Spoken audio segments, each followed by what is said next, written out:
If you've not done it yet, welcome to the teaching session. There are a whole lot of handouts up here in the front. That's mandatory. Be sure everybody gets one of each of the handouts. There should be 5, 7, 8, and should be 9 of them if you got everything correctly. If those of you who are working with teaching sessions or with people themselves, then when you get back to your home area, take an extra copy because I think we've got several extra copies left over.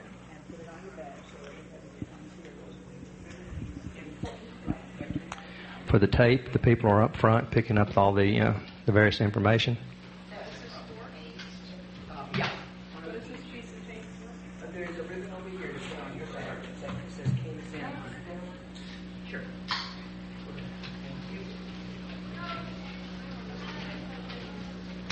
And I think Gloria wants everybody to have a ribbon for their badge too.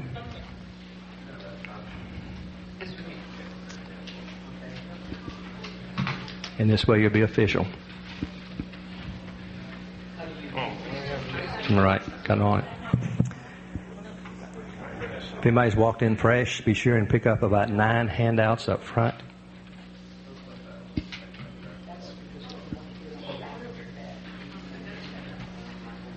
Did you get the green? Yes, I did. Thank you. This is a worksheet. You want to type these out. This one is green. Oh, that's green. Yeah. Thank you.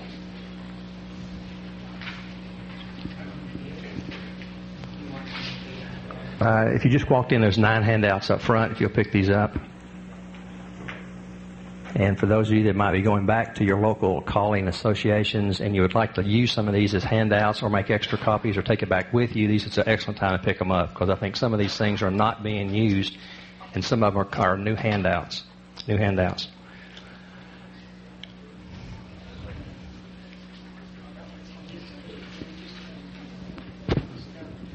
Welcome to teaching. It's the clock on the wall says that we must be started. We want to save your questions until the end, please, of the presentation of whichever person is doing the presentation. We also want you to be sure to remember that this is going on tape so that everyone that needs to ask a question, please ask for the microphone and have it to be passed out to you, okay? You should have the following information. You should have the one that says Analyzing a Call. You should have the caller checkoff sheet. You should have How to Educate Square Dancers and Improve the Quality. Teaching Techniques. Teaching Squares and Rounds. Teaching a Beginner's Class. Teaching Beginners. And the 2 with Gloria's will be CALLERLAB Mainstream Program and Mainstream Categories. Yes? Okay. A bit better? Better? Now, if I can make some introductions with the people up front before we get into our presentation. We've got 2 wonderful people this afternoon. One is Gloria Roth to my right. Gloria has been calling 54 years. She is an accredited caller coach with CALLERLAB. She lives in Nova Scotia, Canada, and I understand that this year was her first exposure to the movie people. She rented out her house for usage for a movie as we speak. Can you imagine somebody going home and tearing up your house and paying you for it? Her background that she works on committees is presently with education and with caller training and, of course, caller coach committee also. To my right, first time to work with Virgil is Virgil Forbes. He's on the accreditation committee. I think Jim and you back there also is working on the same one. He's been calling 22 years, lives in Laurel, Maryland. And myself, I'm Paul Henze. I'm a caller coach and from Chattanooga, Tennessee. I've been calling since about 1978. Welcome to teaching and for what we're being trying to introduce to you. Let me take you through a little bit of thinking with some forms here and the reason why we're giving this to you. Some of these are new, some of these are old handouts, but I think if you follow the terminology, we can pretty well understand why I'm giving you these forms. For information, I think for all 3 of us up here as panelists, by show of hands, how many are just getting into calling 1 through 3 years? 2. How many are up to the 5 to 10 year level in teaching? So we assume everybody over this is, I'd prefer teaching, just so we can kind of feel comfortable with each other, okay? Okay, this way we can kind of understand. Now, for the floor up here with our standpoint, give us a little bit of idea of what in teaching are you primarily trying to accomplish through your own teaching in your classes. What are questions that are in your mind right now under teaching? Anybody?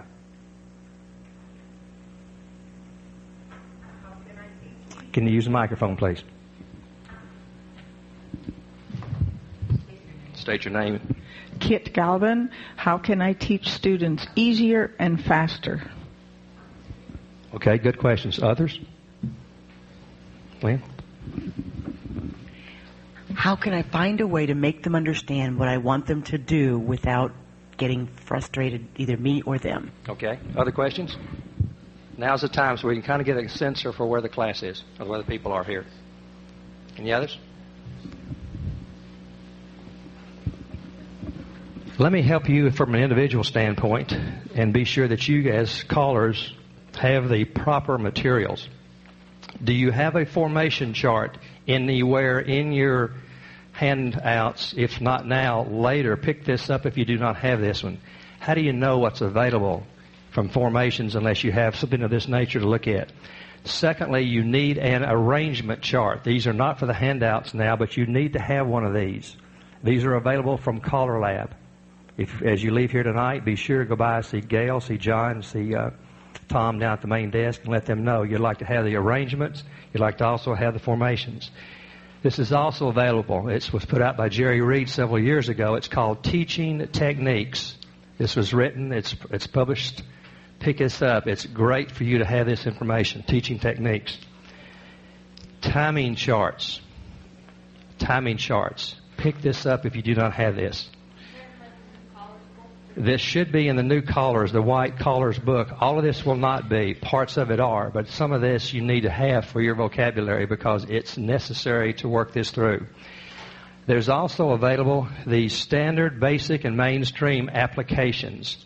If you do not have this, pick this up, please. This tells you where, percentage-wise, if you made a certain call, what the percentages are based on experience factors of the CALLERLAB people.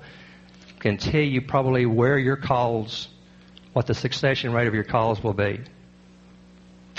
One that I've used for years, and this goes back a long, long way. Bob Osgood, several others picked this up. It's called the Caller Teacher Manual. It's still available.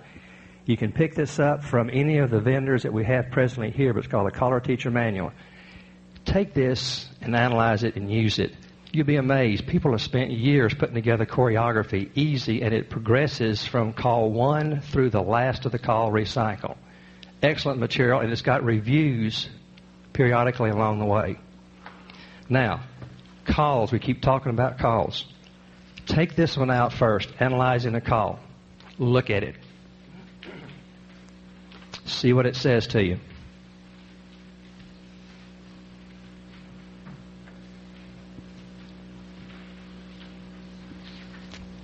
Suggestion, take this, make 100 copies of Analyzing a Call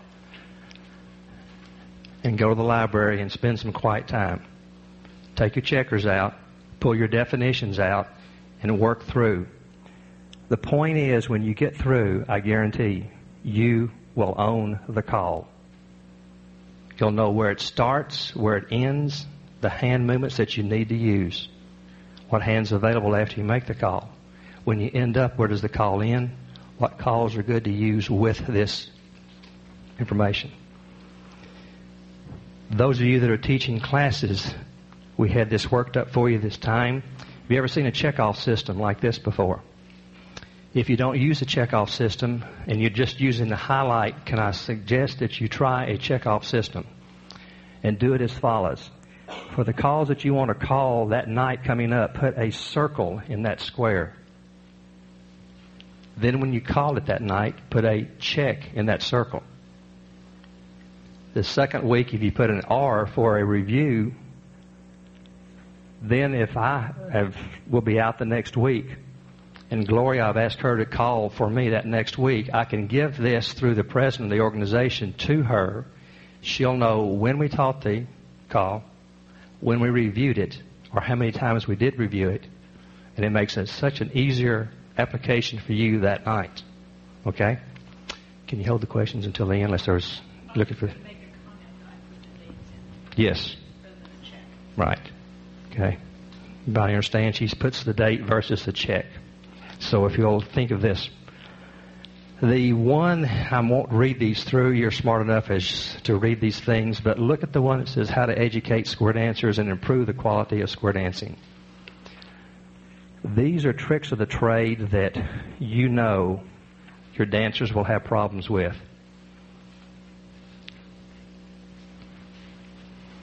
And you need to put this in their thinking. Especially number 3, you've seen this before. Should be a quarter, then the half, then 3/4 turns. Hand movements. Be sure as you're working, of course, with your class angels, you know what the class angels will tend to try with you. Special things that you're not wanting to teach the dancers. Okay. Let me end at this point and pass the microphone over to Gloria. Was Virgil going to be first? But let me leave one thought with you. If I ask the question to you, what senses will you use the most in square dance teaching? What would you come back to me with?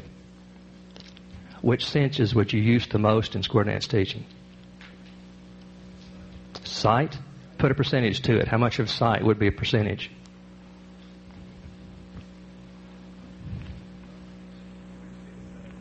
75% of your training will be by sight. What's your next sense that you would probably use the most? Hearing. What percentage of hearing would you know that would be used for your dancers? Percentage. Well, you better be 100% in my class, Paul. Believe it or not, people from by percentages say it's 13 to 15%. 13 to 15% is what we process as a person.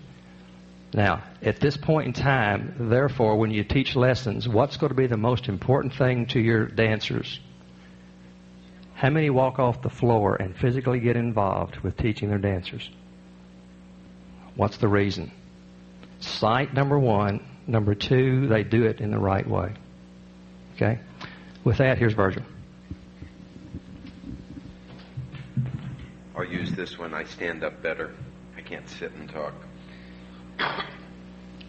The title on this is teaching. I always shy away from the term teaching. What I'm really doing Saturday, Sunday, and Thursday night is helping people learn. And that's a little different perspective. Because if they're not learning, what the heck am I doing up there? Okay? If they're not learning, well, learning what? What do we want them to learn? And we get into the whole idea of you're setting a goal for them. They came with one goal in mind. They want to have a good time. That's their goal. Your goal is to help them do it. You measure your success by how well they achieve their goal. Okay? Callers, teachers, you measure your success by how well they achieve their goal, which is to have a good time and learn to dance. Okay? From your perspective, success, the goal, has to be able to be measured. You can't just say, well, it looks like they had a good time tonight, so I'm doing my job. Nice thought, and I have said exactly that at the end of an evening. But overall, you've got to be able to measure how much did they learn and how well. Okay? All of what I'm going to say is predicated on they've set a goal, you're helping them achieve it. But you have to be able to measure. If you're going to help them learn, you have to have a plan. You have to have a plan. I think planning is a major portion of doing a square dance class that callers, especially experienced callers, tend to underperform on. What do we plan? Well, we can go several different strings here. The first is, what am I going to teach every night for the whole year. You can't take it week by week. You coming to the end of class and you've still got 15 calls left to do in 2 weeks. It ain't gonna work. Okay, so if your class starts in September, the first week in August, you better sit down and plan out, what is my curriculum for the year? How am I going to organize? I didn't make copies of this. This happens to be my curriculum, 1 page, for a class I started in January. Okay?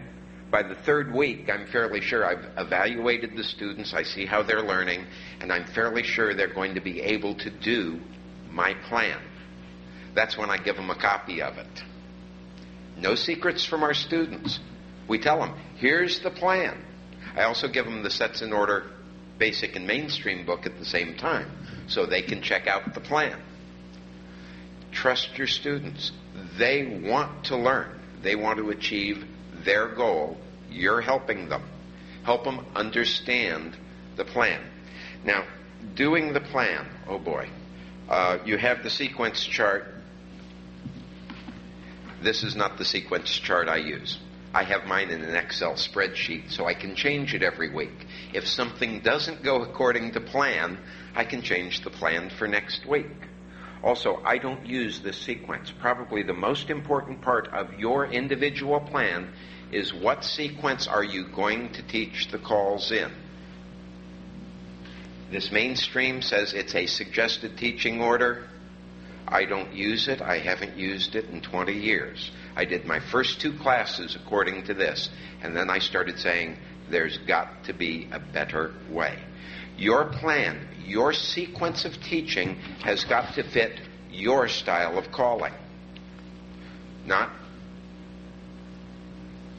Bob's, not Gloria's, not Jim's, not mine. It's got to fit yours. What kind of calling do you do? What kind of style is your calling in?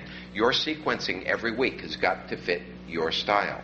If you like doing things from lines, teach lines early on and get them comfortable dancing to what you're comfortable with. Yeah, I know that leaves out a few things. You can come back and get them. Be comfortable with your plan. Have it match your style. One of the things I do, first week, lead to the right, veer to the left. First week intro. Why? Because I'm a wind-in-your-face choreographer. I like people moving around the floor. First week, couples circulate, ends circulate. First week, it fits my style. Okay? Am I eventually going to go back and pick up all the things that come before call number, what circulate, 30-something? Yeah, eventually I've got to come back and pick it up. But I've written the sequence to fit my style. I'm comfortable with it. If I'm comfortable, they're going to be comfortable. Okay, your sequence has got to fit your destination. I'm calling in an area that is predominantly plus, soft plus, whatever the heck that means. Okay, but the majority of clubs in my area are plus. 2 of the 3 classes I teach every year are destination plus. I have to take that into account. How many weeks do I have to work? Divide it up. That's my plan. That's my curriculum. This one happens to be my plan for my 1 mainstream class. Okay? But the other one looks just the same. It just takes an extra column to put all the calls in. So we're helping them learn. You've developed your plan. You've got your sequence. It fits you. We hope it's going to fit your answers. Now, how do they learn? 2 years ago, 3 years ago, Mike Jacobs did a great presentation. There are tapes around it on styles of learning. Auditory, visual, kinesthetic. I think he called it tactile, but kinesthetic is the word I learned. Okay? Every student has a learning style that fits them, that they learn best from. Many visual, some audio. Some people you have to physically take their hand or have somebody else take their hand and move them to the position. That's fine. You've got to factor that into your plan. In your plan, when you sit down to do your weekly plan, which I do at night, I finish the class at night, I go home, I write next week's plan. Well, this week is fresh in my mind. How many definitions do you have for a call? How many alternative ways of explaining? Some of the calls, I don't actually use the mainstream definition. They don't learn well using it. I have alternate definitions. But if they don't understand it the way I say it the first time, I got a second way or a third way. I don't know. Paul, you've got 4 ways on some of them probably, right? Okay? You have to be thinking so they don't have to, or at least no more than they have to. Figure out how can you define the calls, how can you subdivide it, maybe get them to do part of the call and then the next part of the call. That's especially good with kinesthetic learners. They have to get every piece of the call so it feels right. Okay? If you haven't ever heard the Mike Jacobs tape on learning styles, see if you can find a copy. Many of the caller associations buy copies of the tapes. Find it, listen to it. It's probably the best theoretical explanation of learning we've ever had at CALLERLAB.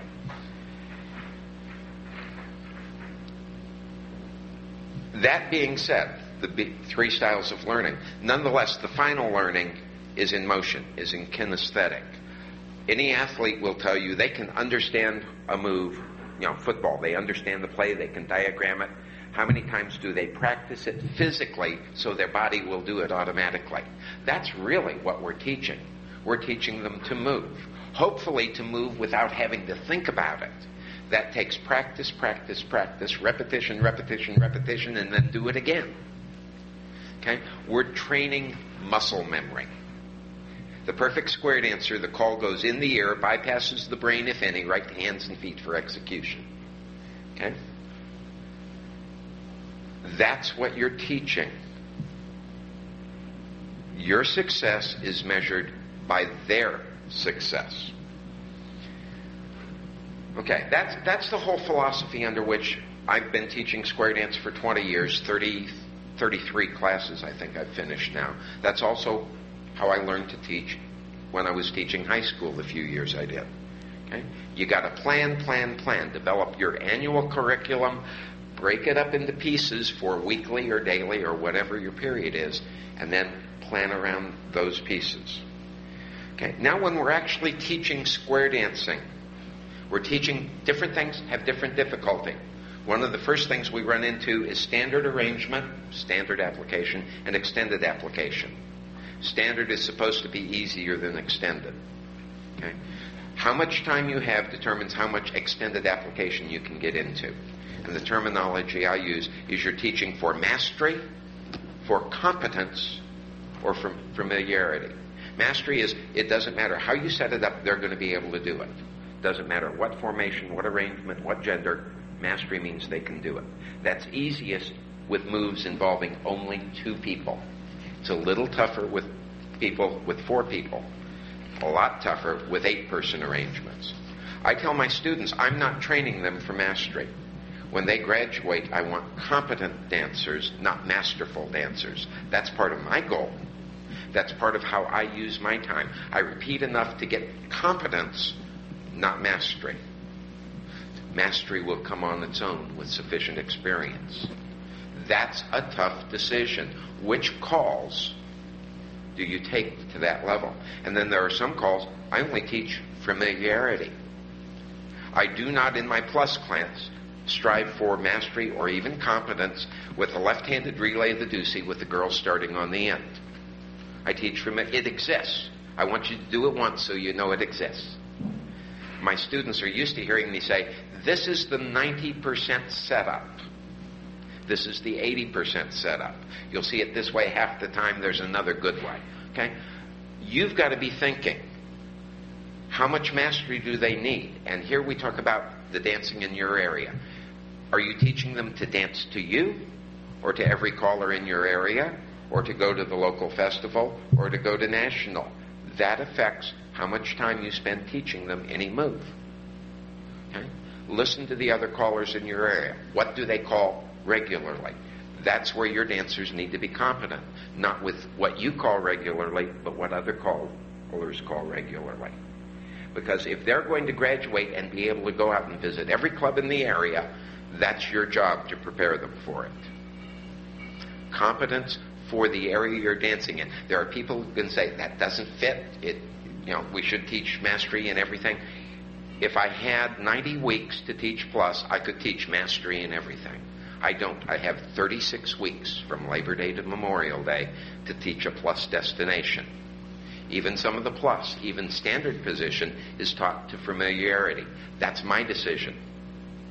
Okay? Your decision in your area, with your classes, with your knowledge, with your skill. You have to decide.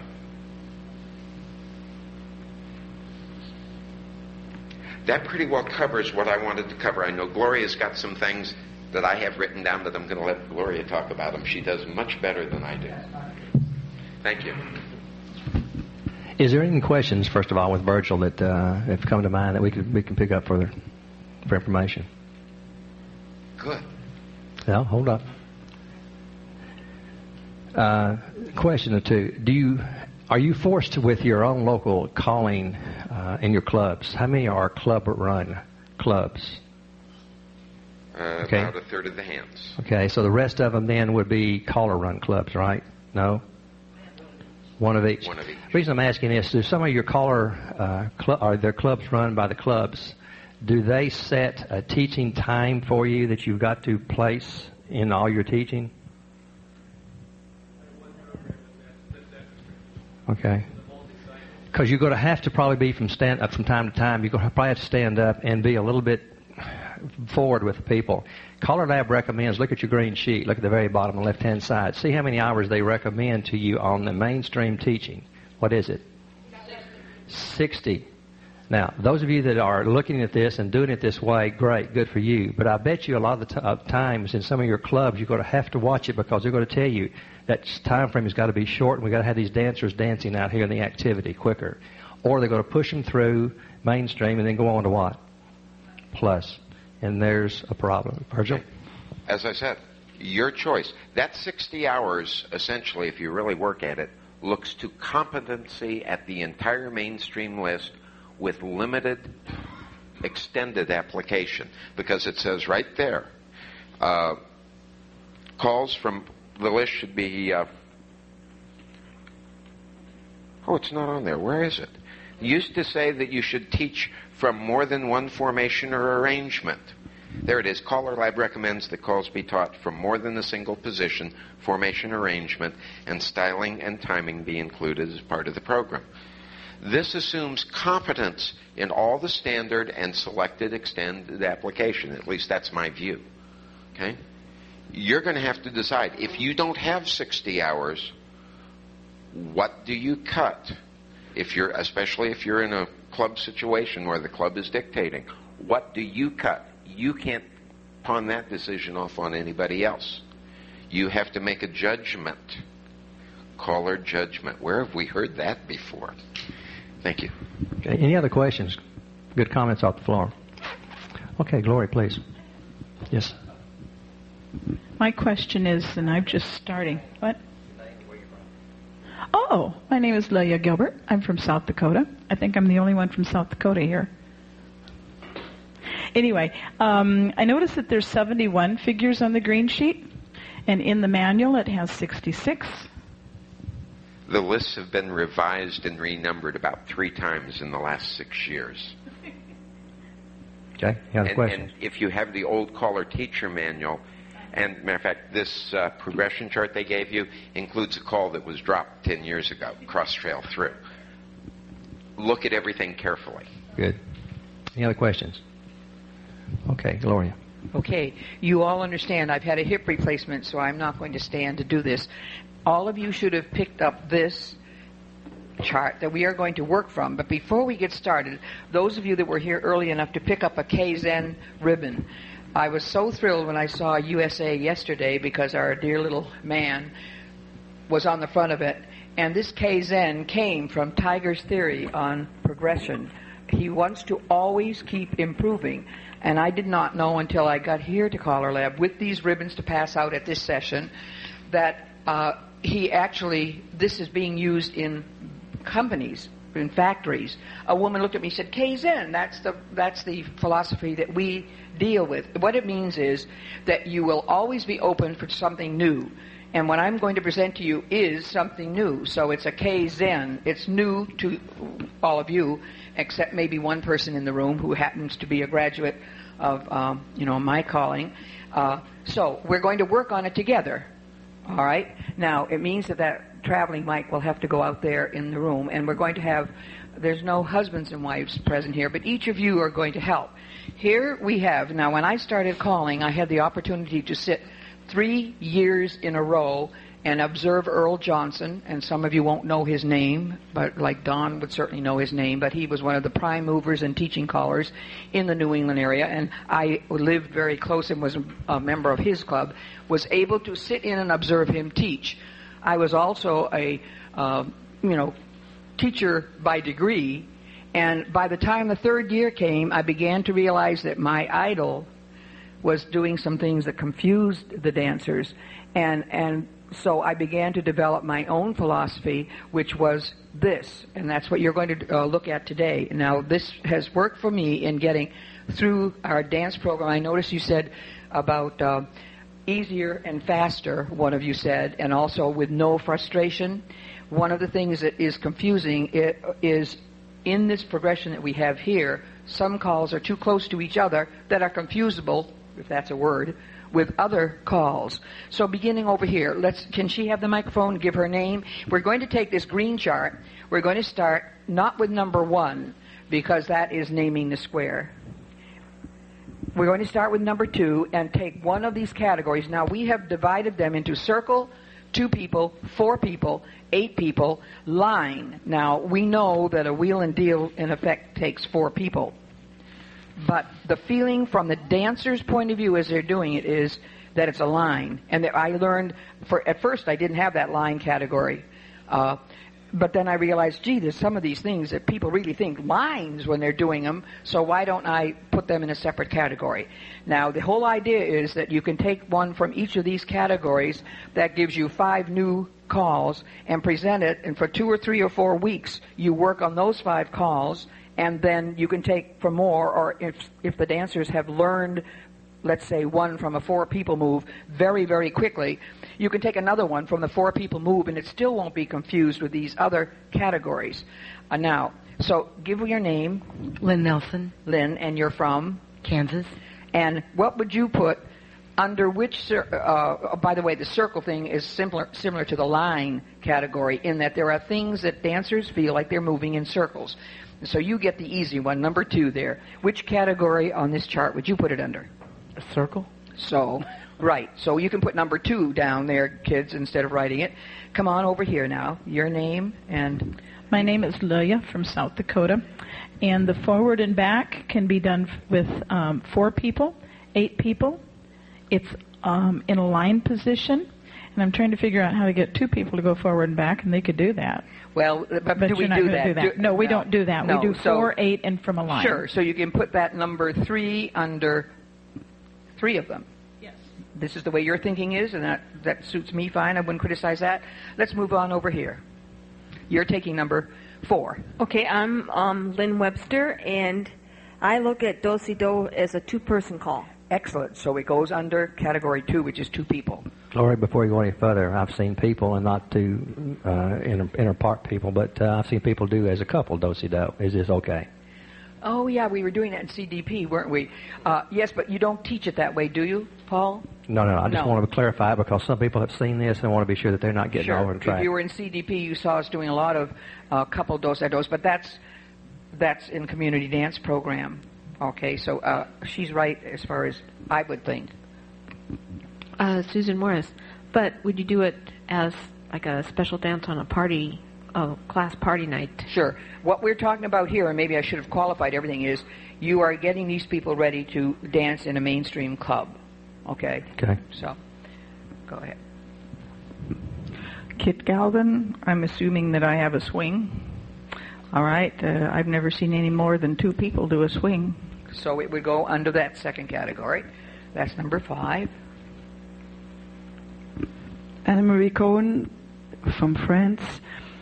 The promenade is circle, 2 people. That's about it. Yes, that is exactly how it feels to dancers when they're promenading. It's 2 people, but they're in a circle. So the bigger of the two, would you say, would be circle or two people? Circle. Circle. Circle, definitely. I think so. That's what they feel like when they're dancing it. Good, Anne-Marie.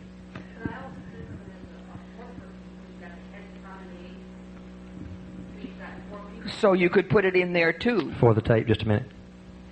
Yeah, I'm thinking Lynn Webster. I'm thinking promenade could be like 4 people because you got the heads that promenade, so there's 4 and the sides that promenade. Excellent thinking. Sure, sure. Very good. Question over here. Lynn Nelson, Kansas, you also have single file promenade. That's one person. Okay, now let's, for this sake, because we're limited in time, your thinking is already starting to be good as far as I'm concerned. You're starting to analyze these things and think, how is it going to feel to the dancers? But for the sake of getting through this, let's keep with not with the subtopics, okay? And you're absolutely right. And what would that be? Well, that's one, I mean... Under 8. Or under circle, actually, single file, yeah. Yeah, or like ladies promenade inside their dancers are running at one person at a time. I mean, there's 4 people involved. Yes, but they're doing it individually. But they will feel like they're moving in a circle, and so we could include it in the circle. Okay. Okay. With you. Susan, I think you did yours. No. Okay. Susan Morris, Alaman left would be 2 people. Good for you. We know, I mean, I've never done it, only, 2 people, but you know that that's what they feel like. There's only 2 people doing that. Good for you. Mike Magnan, Iowa. I'd say right and left grand was probably a circle movement, though all 8 people are involved.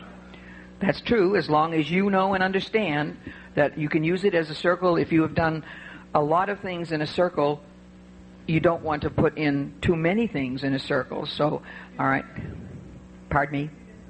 Did we miss arm turns? 8. That's all right. Let's let the next gal. Okay. Paul, how about you do arm turns? I'm sorry, I wasn't reading the list. Arm turns. Which Arm turns? Yeah. We can do it 2 people. Yep. We can do it 4 people. We can do wait a minute now. When you say 4 people. Okay, if we got 2 people facing each other, all right, that's 4 people. If you speak in arm turns, can you not yes, do it? Yes, but the basic element is only 2, isn't it? Okay. We never, I don't join hands with 3 other people and do it. It is so. What we're thinking about here is confusion of the dancers on arm turns. All right. Good. Here, good. Point down. Point's good. Okay. Good. Well, left-hand star and right-hand star, as they're typically done, would be a 4-person move. Good girl. Okay. We'll hit side. And what is your name, by the way? Oh, sorry, Jeannie Gaskill. From? San Jose, California. Good. Bill Peters territory. Marcia Lewis, Nova Scotia. Star Promenade would be 4 people, or circle. Circle or 8 people.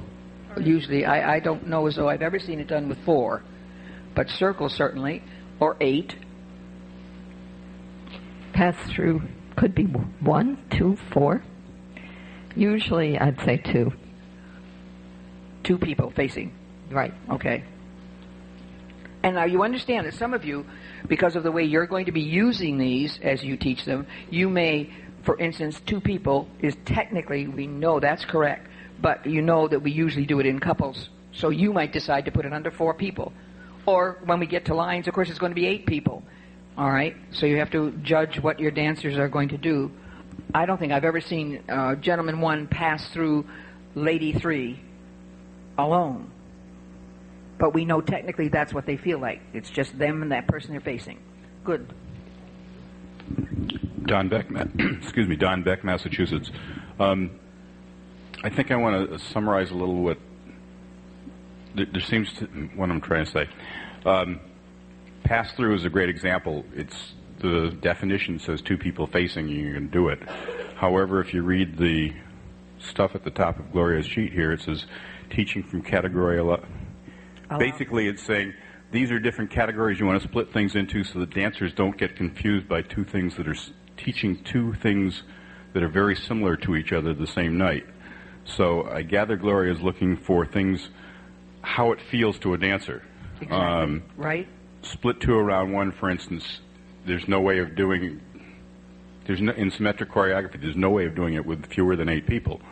However, probably could do it with 6. However, this is a 4-person thing And in per the class- category that you're talking about here. That's all that the dancers are going to see and That's focusing right. on. That's at the all they're time. going to feel. And it's going to confuse. But with you're other right poor as people far things. as how well we do have, and we did it here this weekend in the CDP. We did have the number I said one couple symmetric. go down the I center. said symmetric. Yes, that's I said right. symmetric. And right. Okay. So it's definitely 4-person. All right. Okay. John Maris, San Diego, California. Half sachet, I would classify that as a 2-person. Me too. Anybody question that?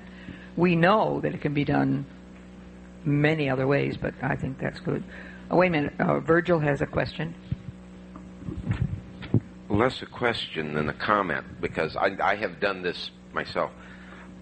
Sachet is one of those moves where, depending on the setup, it feels radically different to the student. A regular half sachet, they think of as being a 2-person move. Rollaways and ladies in gent sachet, they feel most comfortable doing it as an 8-person circle. And most callers tend to teach it that way. Okay? We know you can do a rollaway, a half sachet, just you and the person next to you. Could be 2. It can be done from a line. But how do the dancers feel about it? Because of the way most callers have taught over the years, I think they think of it as being a big circle move. Same thing for the ladies in gent sachet. It's, even though that's almost classically a half sachet, that people feel like it's a 2-person move. When you put ladies in gent sachet, to them, they think of it in terms of a big circle. So you would put it under circle in your thinking. Okay. Fair enough. I don't think anyone questions that. Jim? Yeah, Jim Wass. Oh, wow, this is loud. Jim Wass, Riverdale, Maryland. And you turn back, the first treatment I give them, it's really a 2-person call. Really? Yes, it is, because they are turning toward each other and have to have that couple awareness. Now, you could do it in other circumstances. You know, Alaman left with the corner, pass through with the partner, you turn back, then maybe it feels like the circle to them at that point, or as an individual solo call. But my first treatment might be heads pass through. Now turning toward your partner, where turn would back. you put it on the chart then? I put it under 2 people. 2 people, okay. And somebody else, where would you put it? I heard somebody. Where would you put it? Miscellaneous, because I don't have a category for a 1-person move, and you mentioned the single feeling that a person could have if they're, so there we'd put it under that. Okay. No, you turn back. What he said? Can we get this on the tape? Kit says erase that last little bit. Well, that is probably true. All right. What you said is probably true. But the people on the tape don't have to hear that part, okay? All right, now, let's move along here because I'd like to get going. If we do it, okay, basic ladies chain. Now, who's left back there? Okay. Will we skip separate?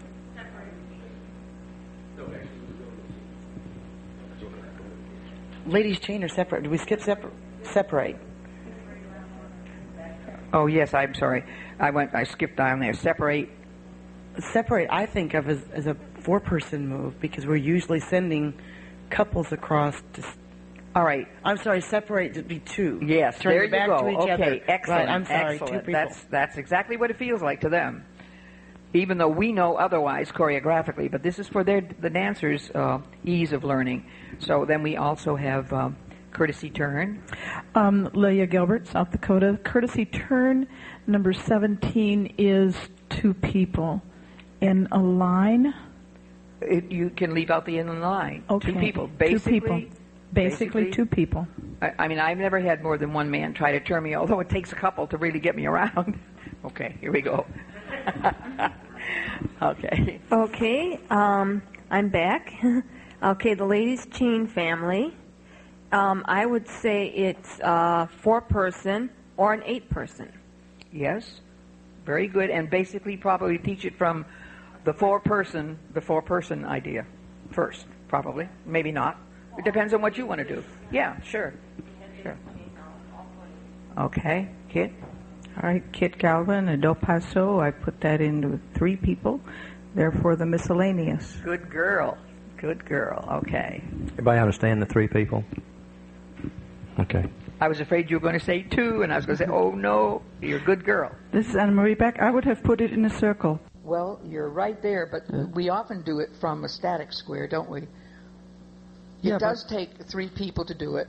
You're both right, and if that's the way your philosophy would be, you just go ahead. In other words, certainly I do it in a circle too. You know what I mean?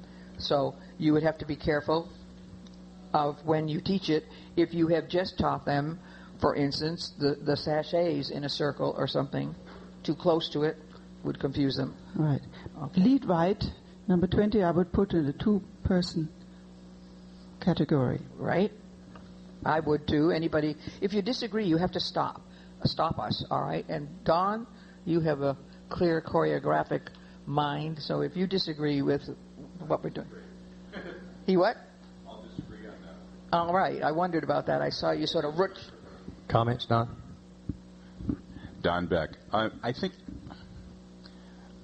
thinking that lead right to a dancer, since it's mostly done from a squared set, either the heads or sides, is going to feel either like a 4-person or an 8-person call.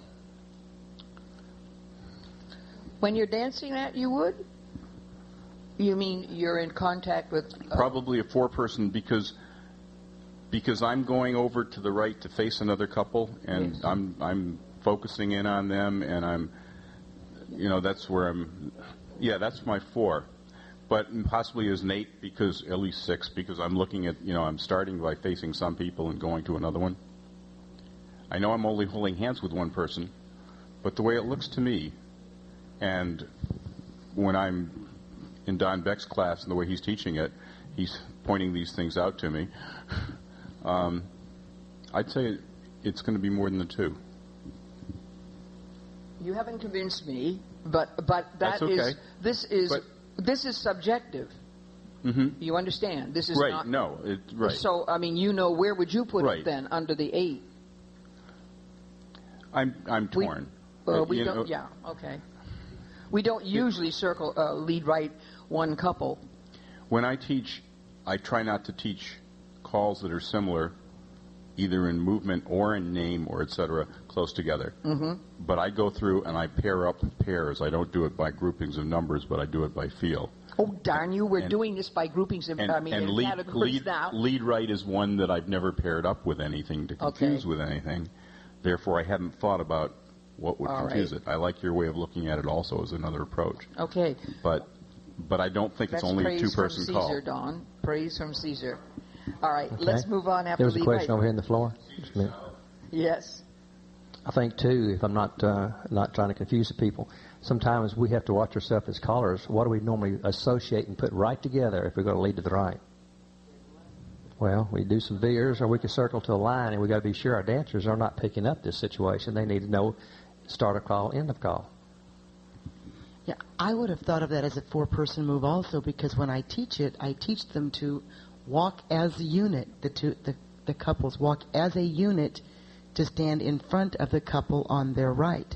So they're working with another couple, and even though that second couple is stationary, they're working with that couple or walking toward that couple. They are walking toward that couple.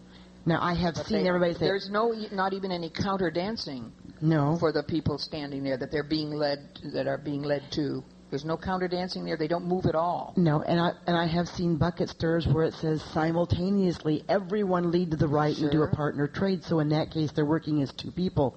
But in a beginner's class, when you teach lead to the right, you teach them to walk over and stand in front of another couple. So when you're using that other couple as part of the teaching, I see your point now. I didn't before. See, that's why I was agreeing with him. Yes, I think it involves point. 4 people. In other words, at the teaching level, we do say, there's your reference point. Right. And that's what we're looking at here. That's why I agree it's 4 people. There's a hand up back there. Yeah, Jim Wass again. Just very quickly on that. Is that any different, though, from telling them what I want you to do is take your partner by the left hand, put your right hand in the middle of her back, and now push forward and turn to face the wall behind you? A reference point, the wall isn't dancing with you any more than the couple, the target couple, is dancing with you. There's always someone like Jim in the crowd, isn't there? Let's move on then. Very good point, John. Jim, very good. Susan Morris, right and left through would be a 4-person. Good. I don't think there's any question on that. Mike Magnant, Grand Square would be one of the 8-person calls. By the way, just as in using this system that I've been using all these years, I have found that Grand Square never gets confused with anything else. And even though I put it under 8, and in my mind, of course, we know it's 8, I think it is. I have never found that people confuse Grand Square unless you try to fool them into thinking it's going to be a grand right and left, and then change it to square. Is that what you were going to say, Don? What?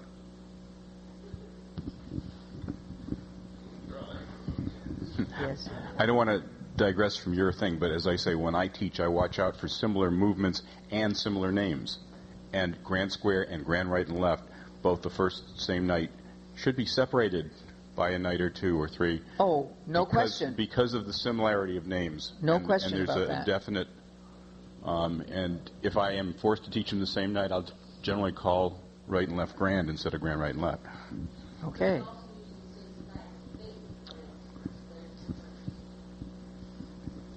Lynn, is it? Lynn just made a comment that should be on the microphone in reference to Grand Square. Usually you just don't say Grand Square, you say sides face, Grand Square. So that does definitely give it a little different feeling than Right and Left Grand. Yes, yes. That's to be explicit, can you also say heads, face, Grand Square? Okay. Well, comment up here. Grand Square is definitely Lynn Nelson, Kansas. Grand Square is definitely an 8-person movement, but when I teach it, I tell them they're only working with 2 other people, the person standing beside them and the person straight in front of them. Well, it makes it less confusing. They're not keeping track of the others. If we really do get technical on it, it's a 1-person move because you are each tracing your own square. Right. All right? But I think we can all agree that we don't ever, although I do, as a matter of fact, once in a while say, gentleman 1, Grand Square. Of course, they can't do it, but we have a lot of laughter over it. Somebody banging, Anyway. But it seems to make, if they feel like they're only working with 2 other people, it's less confusing as to where they're going and where they're turning. And yes, that's right. That's a teaching tip. We could call it a 2-4-6-8 move. Yes, you could. Okay, and let's we're moving move right on. along here. Jeannie Gaskill, star through is a 2-person move. No question about that.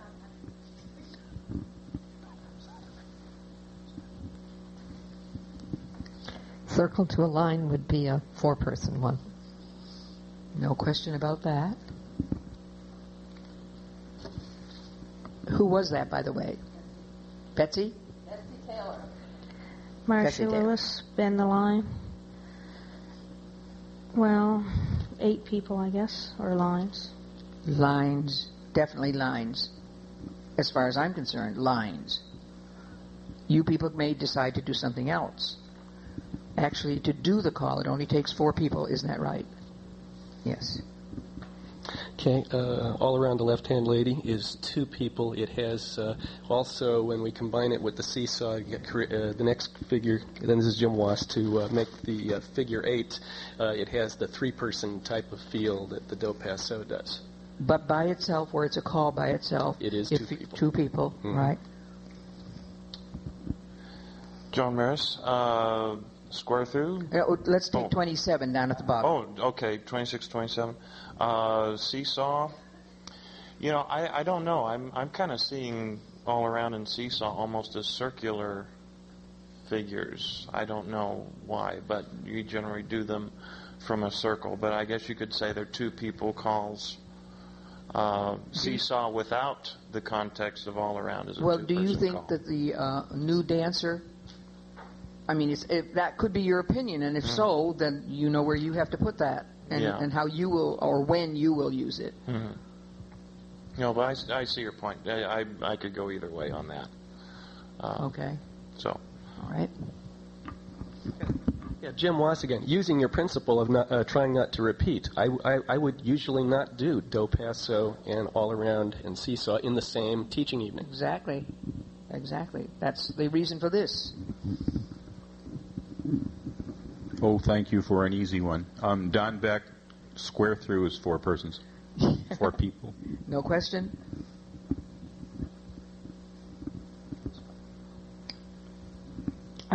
Kit Galvin, California Twirl is a 2-person. Okay. Lynn Webster, dive through is like a 4-person, but some people may think of it as an 8-person. But it takes 4 to do it. That's where I'd put it, under 4. Wheel around, I believe, would be basically 2 people wheeling around and facing the other people behind them. But I mean, that's the way I see it. Yes. We do wheel around from other places than a circle.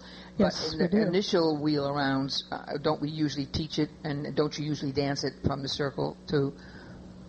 In other words, when you don't feel that, no, so I see somebody shaking their head, so put it under 2 people for you. I mean, that's what you said 4, because of, well, there's 2 people is what I think. How many of you feel that 2 people is better on that? Gloria, let me ask a question too. Sure. Are you looking at it in terms of, to start with a static square? Are you looking at it in terms of promenade, 4 couples? Well, I think that she was thinking from promenade. I'm looking at it from promenade. Yes. That's the most of the time that it's used. And most of the time taught. Exactly. Well, that's the way it's taught, and then most of the time it's used. Surely, absolutely. Do you question that, Paul? No. Okay. Virgil Forbes here. This is one of those that when I'm analyzing my calls for teaching order, I tend to put wheel around and grand square both in the miscellaneous category. They're virtually impossible to confuse with anything else. And they teach, especially wheel around, teaches from so many setups and calls from so many setups that it's hard for people to really get the feel for them. The dancers, I think the new dancers, don't really know how it feels. So I would tend to put it in the miscellaneous category. We can argue 2, we can argue 4, we could say circle. I think I'd put it under miscellaneous. And you're certainly welcome to do that, because not everyone's thinking is going to be the same, nor am I trying to impress you people that it should be the same, you know. Who is next? Lynn Nelson, the Dar family. I would put that in circle and 8 persons. I would too. Does anyone else strongly disagree with that?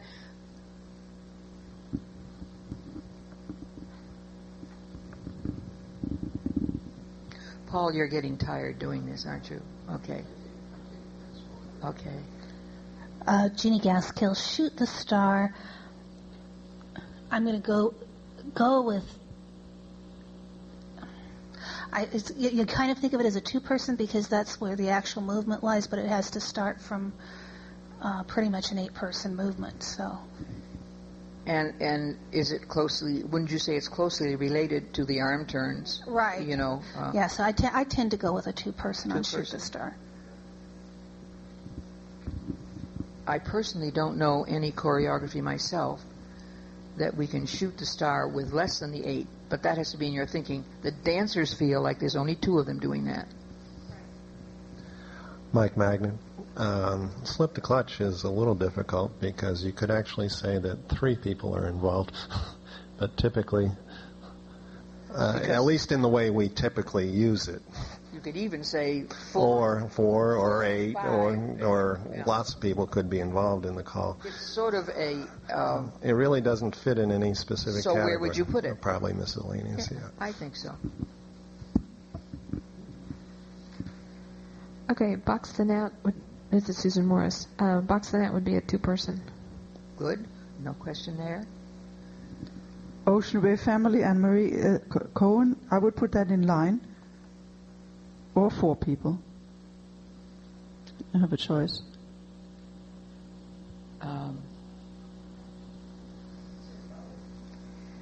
Well, you said line. I would never put Ocean Wave in a line because I'm an old woman, and I still think of Ocean Wave as offset, not in a line. 2 couples facing, so 4 people. That's what. But you do what you think and what works in Europe. You know, just don't do it with those 500 kids you're going to work with in May. Oh dear. Okay. How about does anyone else have some feeling about the Ocean Wave? I don't think the dancers feel like they're in a line. A line is defined as one or more people facing the same direction, adjacent to each other. I think that's the way it's described, isn't it? You know, Lynn Nelson, to me, a ocean wave and a line are 2 completely different formations. Yeah, well, they are. We know. And I wouldn't.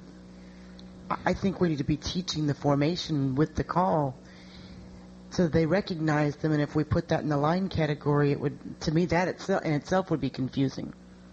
Yes, I agree with you, Lynn. Lynn, is that your name? I'm beginning to know your names. Which one? Alma ring formation, Betsy Taylor would be circle. Nobody questions that, I don't think. Marcy Lewis, Past the Ocean. 4 people. Good. Hello, Jim Wass. The feeling from the quarter tag for the extend is 4 people.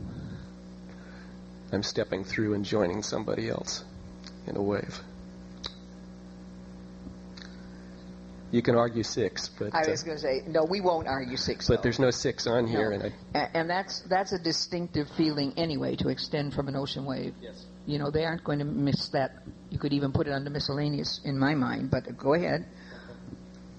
Next is John Maris. Swing through. Oh boy, I would say the initial teach. The initial teach, probably a 4-person. Anybody question move. that? No. Don Beck, number 41, is actually 2 calls, run and cross run. Run is 2 people. Cross run is 4 people. No question?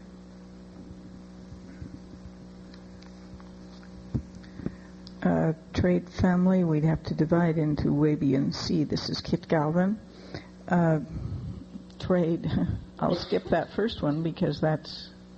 Just 2 people, wouldn't it? It'd be like if ends trade or centers trade. Right. That's what they mean when they say named dancers, okay? All right, single dancers, okay. Couples trade, that would be 4 people. Right. Partner trade is 2 people. Good. Okay. Okay, Lynn Webster. Wheel and deal to me is like a 4-person. 4-person. That's what they feel like. But it is also one of our line things. So in your mind, you know it's 4, and you would tell them this takes 4 people. And you're going to, I mean, they feel line. I don't know why it is. Yeah, because you usually have a line and you say wheel and deal. I suppose that's why. Yeah. Sure. We never go from a, I won't say that. Okay. I'm with you. Okay. So wheel and deal. Wheel and deal is 4 people. 4 people. Yes. Okay. Or a line. Or a line. A double pass through would involve 4 people. Although that's wrong. I was just wondering. I mean, I'm analyzing this out loud because I thought all 8 are moving and all 8 move on the call. Yes, so and on a the double call pass itself, through. Yeah. Yeah. So it's 8. It is 8 people. Good. Mm-hmm. Good. And that's the way to talk it out. Analyze it. Sure. Why not? Thank you. Okay. Gloria, not to back up, but you know, you've seen odd choreography. Have you ever seen lines where you've had people are well, I won't go there. It may put problems in somebody's mind. Here, I'm all primed for something, and then you, okay. Okay. This is class. 45 we're on, Lynn. Lynn Nelson, 45, first couple go left, next couple go right. I would say it has to be 4 people because you have to know if you're the first couple or the second couple. Also, a line ends in a line formation. So it could go under either or Right, both. either The or. thing is, as you do this over some years, and you have many, many years ahead of you, you will eliminate thinking one way or the other as you go. You'll find that happens because it happened to me. Okay? Zoom would be a two-person call. No, I'm sorry. I've got to tell you. Think about it again now. Can you describe a Zoom to us? Well, a Zoom is basically when the lead person turns around and then goes behind the trailer. I see. And would you teach it that way? Now, we're talking about the learning situation. Would you start with the two? You would teach it first from the from a box. So you teach it with 4 people to begin with. No, not a box. Now, we're getting a little confused here. Now, this is where we might need 4 people up here, Paul. Can we have just 4 people? Yeah, I know you're all set with your papers and everything, but just 4 people. Paul, just turn around. You could be the 4th. Turn around, you 2 girls, or Paul and Lynn. Now. It's just leader and trailer. Yes, as long as you can. Okay. Oh, that's true, because you've got to turn away from center. So, yes, it has to be 4. Because what do these people have to do? Turn away from center. No, these back people, what do they have to do? It's part of the... Oh, and move forward, too. Sure. But we do, later on, when you aren't concerned about this, when they know Zoom, you will be doing single Zooms, like ladies Zoom, and if Kit was a man, men Zoom, singly. Okay? Right, but you have to have center as a... Yes, and you have the outside... Thank you, kids. They have to move up. By the way, some of the papers that Paul described, you certainly should all have your definition chart, which is a manual more, because that's where what you can refer to, and that's available out here, I believe. You have to buy those. Mike Magnet, flutter wheel, reverse flutter wheel would both be four-person movements. Good. Susan Morris, sweep a quarter. I think it's really 2, but it could be 4. Yes. What do you think they feel like? And don't forget, they've had a lot of learning up to this point. I think it's 4. How about the rest of you? Me too. Yeah. Okay. Anna Marie, we're right, we're left, I would say is 2. 2 do the veer, but the others. Even if you're facing a static couple, they have to counter dance, which makes them part of it. So or they aren't be 2. 4. It would be 4. Okay, good. Y'all are doing good here to walk these through. It'll help you. Trade by? Oh, my. That's Betsy. Yes, Betsy Taylor. In a way, it's 8, but, let's say 8. I think you're good. Anybody disagree with that? No. Good. Marcia Lewis, touch a quarter, 2. No question there either. Jim Wass, we're on 52, circulate family. Depending upon where we're dancing, this feels like 4 or 8 people, or even some miscellany. Or else you can, Let's the couples circulate. We have 8 people dancing around there. If we have the ends circulate alone, they might be feeling like 4. 4, right. And then the single file is an 8. The splitter, the box, feels again like 4 people. I would caution you, 42, which is trade, and 52, which is circulate, there's only 10 between them, but they are often confused for several sessions, several years. Dancers get confused on trades and circulate. So for goodness sakes... I split my circulates up across weeks. I do not try to do everything at once. And I follow a similar teaching order to Virgil's, where I'm doing the veer to the left early enough I can couple circulate, maybe not the first week, but sometime early to begin to get the circulate feeling. And my ocean wave circulates much, much later. Sure. So it still is real good to keep those trades away from the circulates. Keep the trades away? Yeah, in other words, if you... okay, yes. See what I'm saying? Yeah, okay. I won't trade the centers or the couples when I start that couple circulate. That'll follow later. That's good. That's good. We have a question in front. Here you go, Lynn. Thank you. Lynn, wouldn't you put that in a circle category? Because when I teach it and the other callers that I work with, we remind them to stay on the inside or the outside track, wherever they are, and they're circulating in a circle. I can see that, but they do not feel the same as when we're doing dars and promenades. It hasn't got that kind of feeling. I can't explain, but from the dancer's point of view, it's more chopped up than that. And we do certainly want them to know their paths, because that's very important in your basic classes, that they learn their circulate paths, You have to decide. You have to do some thinking. That's what Kaizen is all about. You've got to do your own thinking. You've got to try it and see with your dancers. Well, does it work better?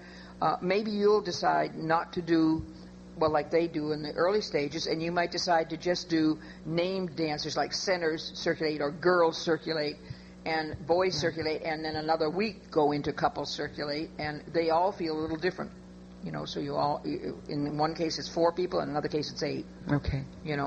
Use your judgment. There's that word again. Yeah, and I caution you, too, when you do your circulates, be sure and don't always leave the girls inside and the boys outside. Absolutely. You'll get yourself in a lot of trouble, and you know that from experience, I'm sure. All right, this is John Maris again. Next is Ferris wheel. I would describe it as an 8-dancer call. I would, too. How about you, Don? Your eyes came open a little wider on that.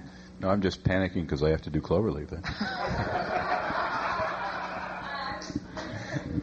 Aren't you glad? Don Beck, no, I will not argue that Ferris wheel is an 8-person call. Take 54 now, Don. 54,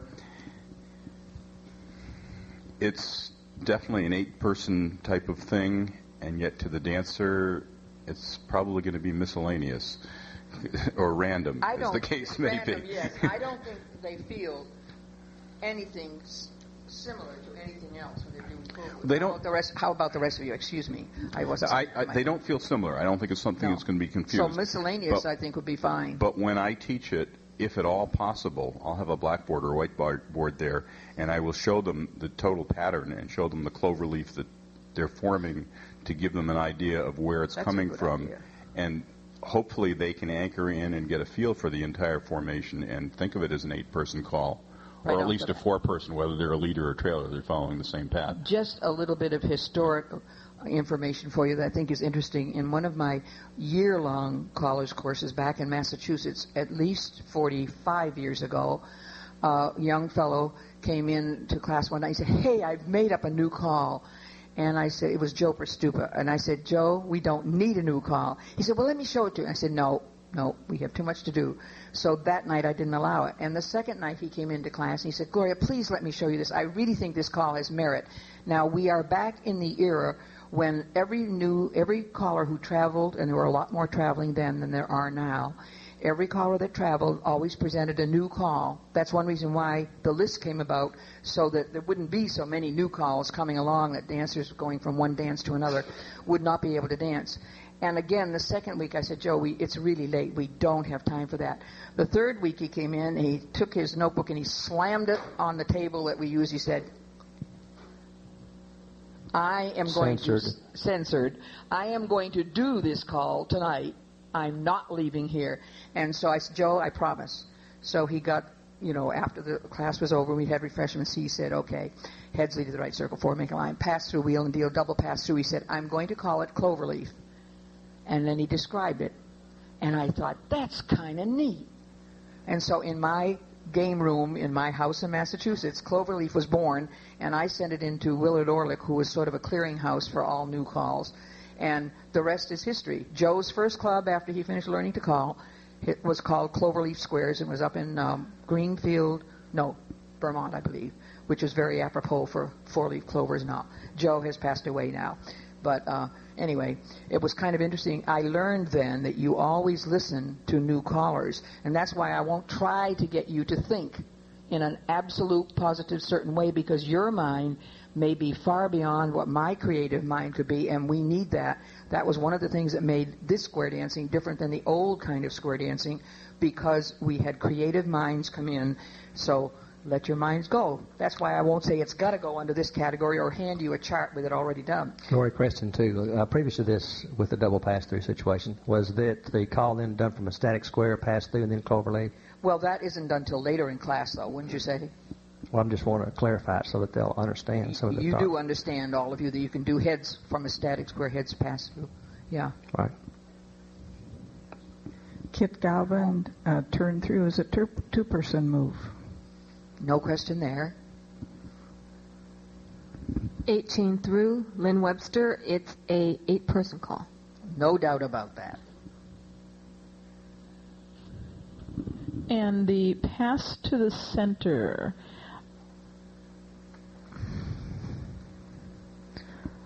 Okay, you pass to the center. That means the outsides are passing to the center. It's a 4-person, but 8 people are involved that they have to move. But it is a 4-person basic move, isn't it? It's called to 4 people. Yes, although I'm trying to think of circumstances where I've ever called it to just 4. Yeah. But from the dancer's learning situation, all 8 have to be involved. You don't want them to go into the center and then pass through in the middle. You want them just to be working with those people. Correct. Yeah. So it's an 8-person call. Or 4. Now I'm confused. You decide what you want and try it, you see. In other words, either 4 or 8. You have analyzed it now and you know that it's 4. Basically, it's really, all the way around the square, it's 8. Sure. So you decide when you're teaching, when you make your lesson plan. Number 57 is a 4 or an 8. That's right. Depending on teaching style. Thank you. Okay. Lynn. Lynn Nelson, spin the top, definitely a 4-person move. No question. Center's in would also be a 4-person move. I think that's how it feels, yes. Yeah. I think that's how it feels, even though we know usually the other half of the square is doing it. Good. You're all whipping these off very quickly now. Mike Magnan. We're almost through. Cast off 3/4 I would classify as a 2-person movement. I think I would too. I do, as a matter of fact, in my teaching. Susan but do the rest of you see that? Yeah, okay. Susan Morris, walk and dodge would be a 4-person move. That's what I'd put it in. Anna Marie Cohen, slide throughs for 2 people. Good. Come on, let's whip it off here. We've just got a few more, and it's time to go. Fold? Mostly 2. Yes. Yes. Dixie, Marsha Lewis, Dixie style to an ocean wave, 4. Good. And no question there. Jim Wass, spin chain through, 8. Good. 2 people, right? No. Tag the line, I'd go a line formation. Good boy. That's what they feel like. Therefore, half tag must be a half line? No. Don Beck, half tag is a line formation also. Sure. Okay. Scoot back, Kit. Scoot back is a 4-person move. That's how I see it, and that's how they feel it. Lynn? Fan the top, 4-person. Good. Take the first one there. Single hinge is, that's 2 people. Good. Take couples hinge, Lynn. Couples hinge 4 or a line. Okay. And the last one. Paul, you take the last one. Recycle. I'll take it as a 4-person. Come on, talk to me. Yeah, say something. Say something. 4? Miscellaneous. Okay. Tell me why you say miscellaneous. I did this on purpose, but that's all right. Because there's no other call like it. Okay. Anybody else? Jim? No? Okay. I guess Mike Magnan here, just because of the way I teach it, it feels to them like a 4-person movement. And I think, not to confuse you, the reason why people are thinking this is that generally we as callers put them on the right hand, the men on the right hand side, and we generally say and we take their hand and bring them around, and it's a no hands movement. It's a no hands movement. But I want everybody to understand that's what I'm seeing taught out there in the local area. Hey, listen, I want to thank all of you for being willing to participate. And if you feel that thinking new and continuing to think new the rest of your calling life is important, you have Scotch tape here, and I'd like you to take those ribbons.